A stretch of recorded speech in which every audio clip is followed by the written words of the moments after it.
நண்பர்களே, இங்க 2 சாக்லேட் இருக்கு. ஒண்ணு கவர் பிரிக்கப்பட்டு வெளியில கிடக்கு. அதை எறும்புகள் மொய்ச்சுக்கிட்டு இருக்கு. ஆனா இன்னொன்னு பாருங்க, பாக்கெட்டுக்குள்ள பத்திரமா மூடி இருக்கு. அதனால ஒரு எறும்பு கூட அதன் பக்கத்துல நெருங்க முடியல. ஏன் தெரியுமா?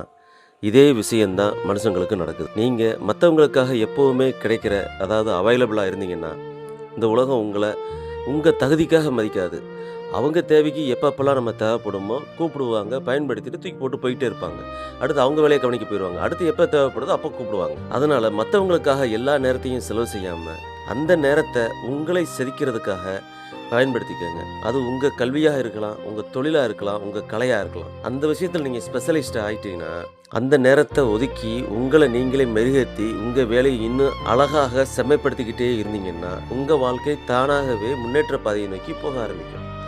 இன்னைக்கு நீங்க உங்களுக்காக ஒதுக்கி எதை பயிற்சி செய்றீங்களோ, அதுதான் நாளைக்கு உங்களோட ஒரு தனி அடையாளத்த இந்த உலகத்துல நிப்பாட்டும். அதுக்கு தான் நாளைக்கு 4 பேருக்கு முன்னாடி உங்களுக்கு கைதட்டலும், பாராட்டும் பணமாவோ கிடைக்கும்.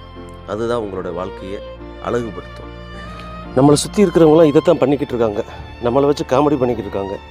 ஆனா அவங்க விஷயத்துல அவங்க கரெக்டா தான் இருக்காங்க. அது நம்மளுக்கு தான் புரியுறதில்ல. ஓடி ஓடி போய் நிக்கிறது. வணக்கம்.